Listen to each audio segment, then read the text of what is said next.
Hi everyone. As we are all well aware of, the world in which we live in is constantly changing.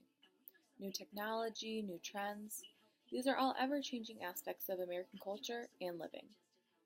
These changes are inevitable, as we live in a world that revolves around modernization and staying up to date with the newest elements of American culture. I'm a summer baby, born in August of 1998. There were lots of things happening in mainstream media and culture at the time, like the US President was Bill Clinton, and he was named the Time Person of the Year. Another fun fact, this was also the time of the year that Bill Clinton admitted to the famous Monica Lewinsky scandal, stating that he did in fact have an improper physical relationship with the White House intern. This, of course, contradicted the many years of maintaining his famous "I did not have sexual relations with that woman" quote. In music, everyone was listening to "The Boy Is Mine" by Brandy and Monica, which was the #1 song at the time. I think this shows how dated this fact is, as I'm very into music and I've never heard of the song or even the singers themselves before.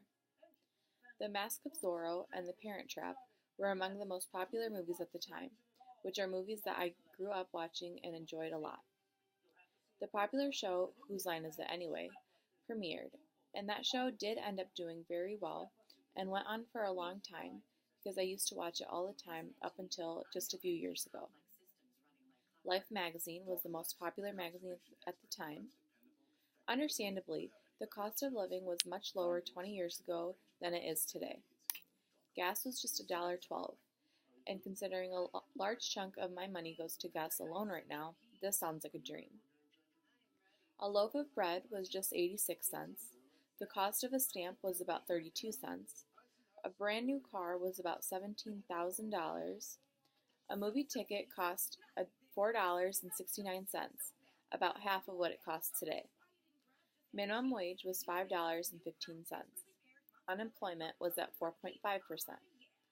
Federal spending was at over $1,600 billion, while the U.S. federal debt totaled to about over $5,700 billion.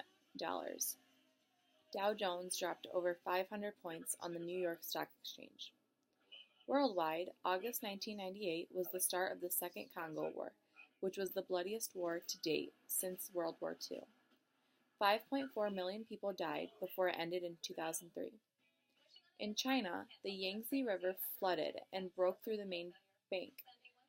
The death toll exceeded 12,000 people, with thousands more injured.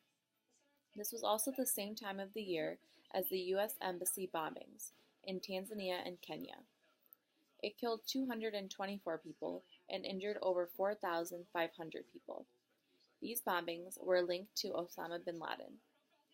On a lighter note, Roy Berger broke the record for most push-ups done with 3,416 in Ottawa, Canada. The Gay and Lesbian Games #5 opened in Amsterdam. Back to the U.S., some famous birthdays included Shawn Mendes and actress China Anne McClain. Saving Private Ryan was at the top of the box office at this time, which I've personally never seen, but I know that it was super popular and clearly had very good reviews. In fashion, during this time, high-waisted pants and skirts were really in, which is cool because they were out of style for a long time and are now coming back in style. So we're currently starting to see more of that late 90s fashion kind of resurface again.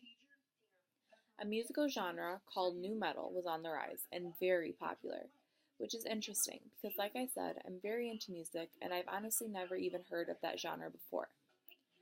The most popular baby names during this time were Michael and Hannah.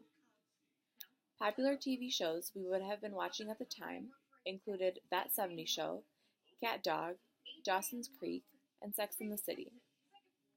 Even though these were popular when I was born, I'm actually all familiar with them so many years later as an adult, which is kind of cool. Popular computer games at the time included StarCraft and Grand Theft Auto, which oddly enough I am familiar with as well. So clearly, a lot has changed politically, socially, and economically in the last 20 years since then. But I hope you guys were all able to get kind of a sneak peek into what life was like in August of 1998, validating how fast the world we live in changes and evolves, and will continue changing and evolving as the years go on. Thank you.